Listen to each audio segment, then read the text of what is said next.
मंथनाविना भारतातया रत्न पंधरावे आलेले. मंथनाविना भारतातया रत्न पंधरावे आलेले.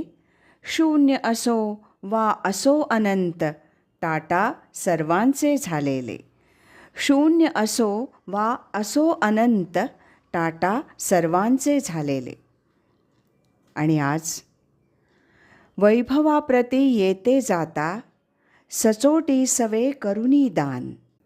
वैभवाप्रती येते जाता, सचोटी सवे करुणी दान. 33 कोटी उभे राहिले, स्वर्गामध्ये द्याया मान. 33 कोटी उभे राहिले, स्वर्गामध्ये द्याया मान. अशा या आपल्या देव माणसाबद्दल कृतज्ञता व्यक्त करण्यासाठी पद्मविभूषण रतन टाटांच्या जीवनावर आधारित एका वेगळ्या दृष्टिकोनातून लिहिलेल्या लेखाचं वाचन आता ऐकूया. लेखाचं नाव हृदयस्थ देवदूत. लेखक संभाजी गायके. वाचक स्वर सुवर्णा बोडस. तो केवळ 10 वर्षांचा असताना त्याला प्रेमाचा नव्यानं शोध घेणं क्रमप्राप्त ठरलं. वडील नवल आणि आई सुनी यांनी एकमेकांपासून विभक्त होण्याचा निर्णय घेतला आणि तो एकटा उरला. डोक्यावर केवळ छप्पर असून चालत नाही, मायेची सावली लागते माणसाला. आई बाप हयात असतानाही त्याच्या वाट्याला हा असा पोरकेपणा आलेला होता. एक धाकटा भाऊ होता. मग तो स्वतःचा वाटाड्या झाला. निवृत्ती ज्ञानदेव सोपान यांना आईची जागा घेणारी मुक्ताई होती. याला मात्र आपल्या मनालाच मुक्ता बनवून साही अपराधजनाचा असं स्वतःला म्हणावं लागलं. आईनं आपला स्वतंत्र संसार नव्यानं मांडला. तिच्या आईच्या आईनं मग या दोघा भावांना आपल्या पदराखाली घेतलं. मुळात वडीलच त्याच्या घराण्यात दत्तक म्हणून आलेले आणि त्यांचीही अपत्यसुद्धा या नव्या घरात दत्तक म्हणूनच आली. नियतीनं त्यांच्या आयुष्याची तुटलेली दोरी एक गाठ मारून पुन्हा सांधण्याचा हा प्रयत्न होता. पैशाची कमतरता म्हणजे काय हे ठाऊक नसलेल्या घरात बालपण गेल्यानं सुदैवानं या माणसाला जगण्यासाठी संघर्ष नाही करावा लागला. पण त्याच्या भावनिक आयुष्यात फक्त एकच स्त्री होती, ती म्हणजे त्याची आजी. तिच्या सावलीतून जरासा बाहेर निघून तो आता परदेशी गेला, स्वतःच्या पायावर उभं राहायला. देखणा राजबिंडा तरुण, सालस सभ्य आणि आपल्या आजोबांकडून नर्मविनोदी स्वभावाची देणगी लाभलेला. त्याच्या प्रेमात कुणी न पडेल तेच नवल. परदेशात शिकत असताना एक सुंदर तरुणी त्याच्या आयुष्यात आली. प्रेमाचे रंग दाही दिशांना पसरले. भारतीय प्रेम आणि पाश्चिमात्य प्रेम यात अगदी प्राथमिक फरक असतो हे त्याच्या तोवर ध्यानी आलं नव्हतं. पश्चिमेकडे व्यवहार सर्वाधिक वरची जागा पटकावून असतो त्यांच्या जगात. हा मात्र अस्सल भारतीय माणूस, ज्याला आपलं मानलं त्यासाठी आपलं सर्वस्व अगदी हक्कसोड पत्र देऊन मोकळा होणारा. त्याला परदेशी जाऊन 6-7 वर्ष झाली होती आणि याच दरम्यान त्याच्या मायेचा पदर इथं विरत चालला होता. आजी खूप आजारी पडू लागली. तिनं सांगावा धाडला आणि त्याच दरम्यान भारतावर युद्धाच्या ढगांनी गर्दी केली. त्यानं प्रेयसीला लग्नाचं वचन दिलं होतंच आणि तीसुद्धा तयार होती. पण परिस्थिती बदलली आणि तिचे व्यावहारिक संस्कार तिला बदलायला भाग पाडू लागले. भारतात कायमचं राहायला जायचं, शिवाय तिथं तर युद्धाची स्थिती आहे, जीवनाचा भरवसा नाही, सुखाची शाश्वती नाही. तिच्या पालकांनी तिला पायाजवळ पाहायला उद्युक्त केलं आणि तिनं मग दूरवर पाहण्याचं बंद केलं. त्याची प्रेमकहाणी विवाहात परावर्तित होण्याआधीच समाप्त झाली. तिच्यासाठी हा निर्णय अगदी नैसर्गिक होता. पण यानं मात्र आपल्या काळजातील एक मोठा कप्पा कायमचा दुखावून घेतला होता. तो आला तसा इथलाच झाला.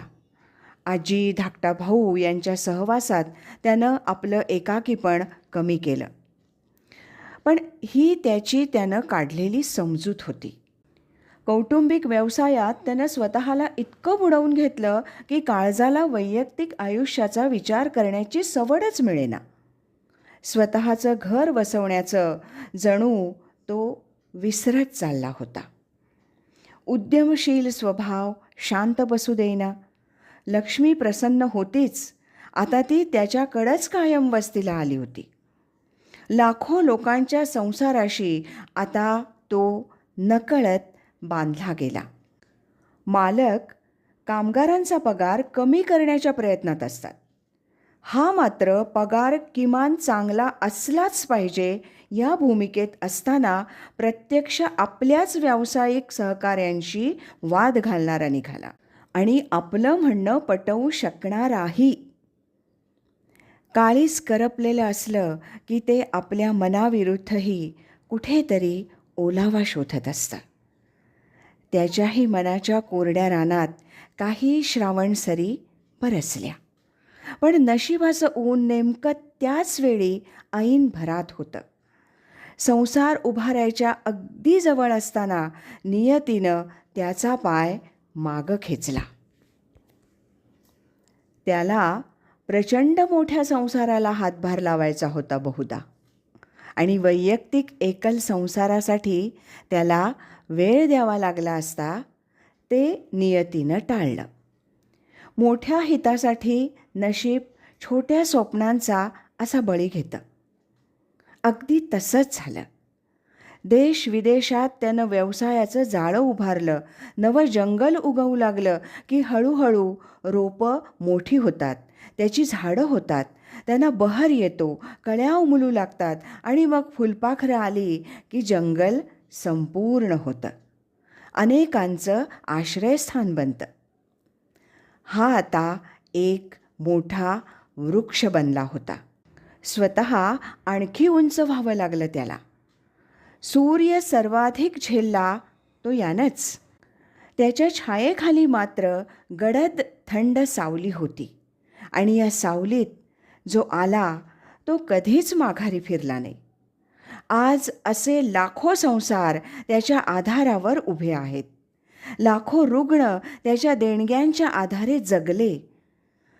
अर्थाअर्थी थेट संबंध नसतानाही त्यानं अगणित माणसांना जगवलं आणि त्यांच्यात आपलं प्रेम शोधलं, नव्हे प्राप्त केलं. माणसांबरोबरच त्यानं प्राणी मात्रही मित्र मानले. आपल्या मनातील प्रेमाच्या, त्यागाच्या, समर्पणाच्या भावनेला त्यानं एक अलौकिक आभाळ दिलं. त्यात त्यानं जमिनीवर राहून मनानंच विहार केला. आपल्या शब्दातून एकाकीपणा सहसा जाणवू दिला नाही. तो प्रत्येकाला आपला वाटला. तो जणू कर्ण कलियुगातला. त्यानं श्रीमंतीची कवचकुंडलं कुणी न मागताही समाजाला दिली. एका हाताचं दान दुसऱ्या हातालाही समजू नये याची नेहमी काळजी घेतली. स्वतःचं म्हणावं असं कुणीही मागे न ठेवता या जगाचा निरोप घेणारा मात्र साऱ्या देशाला स्वतःचं करून गेला. हा त्याला नियतीनं दिलेला न्याय म्हणावा लागेल. रतनजी टाटा नावाला साजेसं कर्तृत्व करून दाखवण्याचं भाग्य तुम्ही मिळवलंत. विश्व जाले वन्ही संते आपण व्हावे पाणी, हे मुक्ताईचे शब्द त्यांनी जगून दाखवले. भारत मातेच्या कंठातील एक अनमोल रत्न निमाले. हृदयस्थ देवदूत. लेखक संभाजी गायके. वाचक स्वर सुवर्णा बोडस.